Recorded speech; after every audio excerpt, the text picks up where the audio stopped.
اعوذ بالله من الشیطان الرجیم بسم الله الرحمن الرحیم. السلام علیکم. نن د جمعې ورځ ده، نو دا ویډیو زه نن د لباټۍ چټۍ ده، نو زه په کور کې درته جوړوم. نو د جمعې مبارکه ورځ ده، نو باید چې ورې ټول ورونه درود شریف ویایو. اللهم صل على محمد وعلى آل محمد كما صليت على إبراهيم وعلى آل إبراهيم إنك حميد مجيد. اللهم بارك على محمد وعلى آل محمد كما باركت على إبراهيم وعلى آل إبراهيم إنك حميد مجيد. نن ټاپک د موږ ده د ګردو. نو په دې کې به نن بیان کو چې ګردې ولې فیل کیږي، د ګردو کار څه شی ده او احتیاطي تدابیر یې څه شی ده، او د دغه دپاره کوم کوم ټسټونه ضرورت دي چې ګردې معلومې سي چې آیا دا ناکاره دي که څرنګ. نو ګردې چې دي د دغو کار ده وینه فلټر کوي، وینه فلټر کوي او بیا یې دا وینه چې ده هغه نورو جیانو ته سپلای کوي، او کوم فاضل مواد چې دي نو هغه د تش جوابچې یا غټ جوابچې په ذریعه باندې د جسم نه د باندې راوځي. نو ګردې د ګردو مرض چې دا په پاکستان کې یو مخ ډیر سوی ده، تقریبا کم او زیات کال کې یو 15-20 لکه نفره د ګردو په مرض کې مبتلا کیږي هر کال، او په دې کې ډیر چې دي هغه د خپل ژوند نه لاس ورکړي. نو باید چې د ګردو ډیر خیال وساتو. په دې کې به راسو چې دا ګردې وجه څه شی ده، ولې خرابیږي. د دغه ډیر وجوهات دي، خو تمباکو نوشي چې ده لکه مثال سګرټ دي، شراب دي یا نورې کومه نشې د هغو له وجې نه هم ګردې خرابېدی شي. د هغې علاوه موټاپه چې ده هغه هم سبب جوړیږي د ګردو د خرابېدلو. د هغه نه علاوه شوګر مریضان چې دي د هغه ګردې که چیرې شوګر کنټرول نه وي نو ګردې خرابېدی شي. نو دا ټول وجوهات چې دي د دغو ټولو وجو نه ګردې خرابېږي. د هغه نه بعد د دغه احتیاطي تدابیر څه شی دي. احتیاطي تدابیر دغه شیان راځي، لکه چې کوم شیان د دغه ګردو د خرابېدلو وجه جوړیږي نو باید هغه شیان موږ ترک کړو. نو دا د هغه په احتیاطي تدابیر کې هم راځي. ښه، دا ګردې په جسم کې په کوم ځای کې موجوده وي، دا د ریړ هډې ده. ریړ هډې ده، مثال د ملا تیر چې ورته یایي، د دغه دوه ګردې یو طرف ته یي بل طرف ته یي.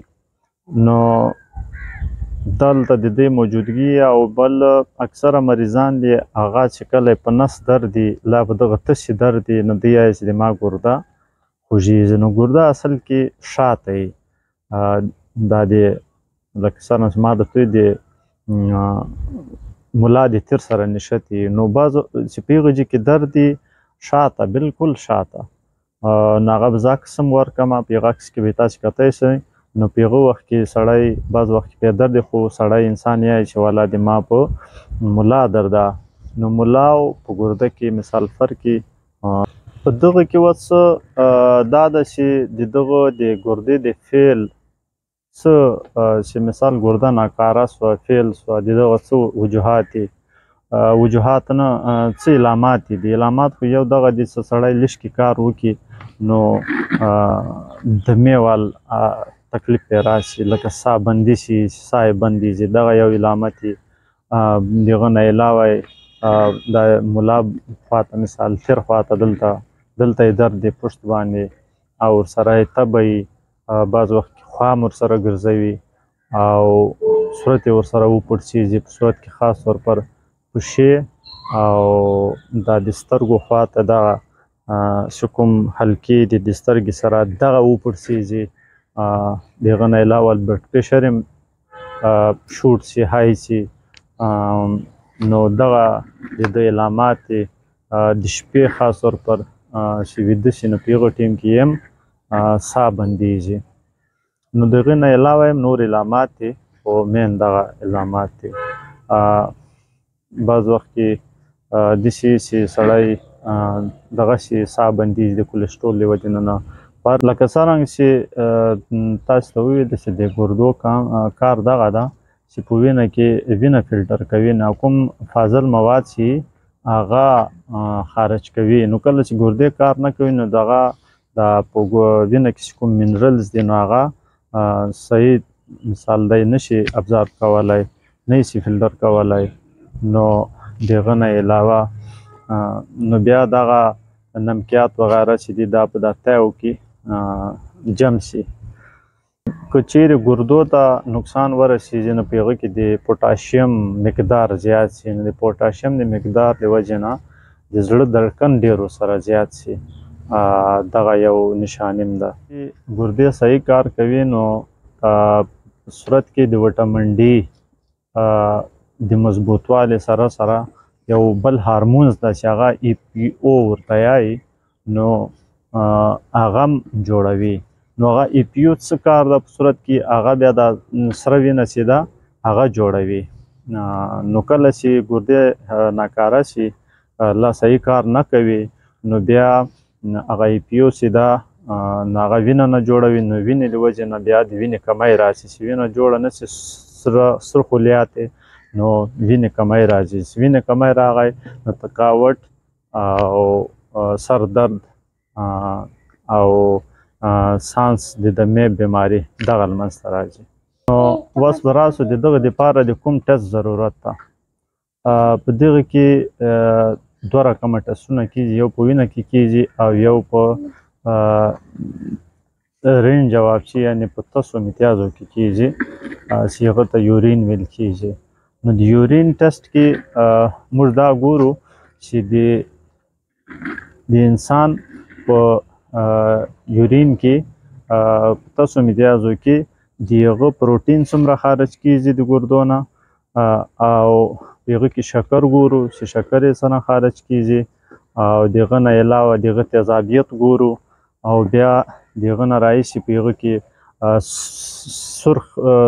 سر خلیات ورته سپین خلیات او سر خلیات دا ګورو او ورسره انفیکشن فصل ګورو. او په وینه کې چې څه چک کیږي په هغه کې مختلف ټسټونه دي.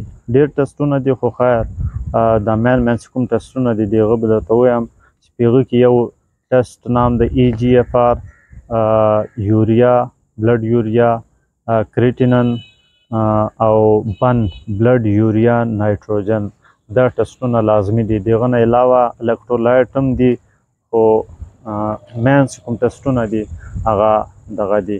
EGFR چې دا هغه ډېر لازمي ټسټ ده. اکثره مریضان یوریا کریټینن کوي نو په هغه کې صحیح معلومات نه کیږي. نو EGFR کې د انسان د ګردې پرسنټیج معلومیږي. که چیرې هغه پرسنټیج 90 لا د هغه نه زیات نو ډېر صحیح. نو که دا د 80 نه راکم وي 100 نه چې ډېر راکم شي نو دا د ګردې دي. نو بلډ یوریا چې دا هغه نارمل ویلیو چې دا هغه تر 500 پورې کریټینن چې دا هغه د 1.2 پورې نارمل وي او د EGFR خو ما تاسو ته ویل چې تر 90 نه پورته یي مثال تر 90 پورې صحیح ده. 80 نه چې کم یي نو چې څومره کمیږي د هغه ګردې پرسنټیج کموالی ورته یایي. نو بعض وخت کې د دغو ټسټو نه علاوه که چېرته بعض وخت کې ډاکټر د دغه د ګردو د معلومولو دپاره الټراساونډ کوي تلویزیوني معاینه چې ورته یایي سي ټي سکین کولی شي. نو دا ویډیو مې نن لکه تاسو ته چې وویلې چې په کور کې مې جوړه کړه نو لږ کې څه کیدی شي ویډیو صحیح نه راغلی. ګرمي ده لمر ده دا مې په شوق باندې دلته جوړه کړه. نو په اخر یو خو به د دغو ټسټو نارمل ویلیو چارټ به هم ورکړم هغه به هم تاسې وګورئ. د هغه نه علاوه به چې د چا ګردې فیل وي د هغو دپاره کډني ډایلیسیس ورته یایي نو هغه ډایلیسیس به ویډیو به هم ورکم او په هغو کې به تاسې وګورئ چې څرنګه کډني ترانسپلانټ کیږي. نو په اخر کې دا مفید معلومات چې دا نورو خلکو ته شیر کړئ یا لایک یې کړئ او که چا د ما چینل نه وي سبسکرایب کړی نو هغه دې سبسکرایب کړي او کوم د بیل آیکن چې ورته ویل کېږي هغه باندې کلیک وکړئ چې وقتاً فوقتاً د ما کوم ویډیو چې دی هغه به تاسو ته انشاءالله نوټیفیکیشن کې درځي نو تاسو د هغه نه معلومات اخیستلی شئ. نو د جمعې ورځ ده ډېر نه ډېر درود پاک ووایئ. نو په خدای سپارم. الله په امان. بند. په دې ویډیو کې تاسو کتلی شئ چې د ګردې ډایلیسیس څرنګه کیږي. دا ګورئ دا د یو لاس نه مثال د یو رګ نه وینه ځي او ماشین ته ځي. ده ته مثال ناپاکه وینه ویل کیږي. دا ماشین ته ځي، د ماشین نه خپل پروسس کې وشي او بیا د دغه نه کوم فاضل مواد مثال دا ګنده وینه سي نو هغه دا بلې بالټۍ ته دا بل بین ته لاړ سي او چې کومه تازه وینه یې پاکه وینه سي فلټر سوي وینه سي هغه بیرته دا بل رګ ته ځي. نو دا طریقې ته ډایلیسیس ویل کیږي. نو دا چې د چا ګردې فیلي ناکاری دغه پروسس په هفته کې 3 وارې 2 وارې 1 وارې کیږي او دغه باندې تقریبا 4 غنټې ټیم لګیږي. نو دا د الله تعالی په یو عام انسان باندې څومره فضل ده چې دا پروسس په ورځ کې 4 وارې په انسان کې چې د چا ګردې روغې نو په خپله باندې سرانجام کیږي. نو چې د چا ګردې خرابې نو دا پروسس ده د هغه نه علاوه کډني ترانسپلانټ د ګردې بدلول دي او هغه ډېر قیمتي ده. مثال یوه ګرده ډېره قیمته مثال ډېر قیمت ترانسپلانټ کیږي. نو دغه ډایلیسیس چې دی دا د ترانسپلانټ نه ډېر ارزانه کار ده خو ډېر یو مشکل مرحله ده.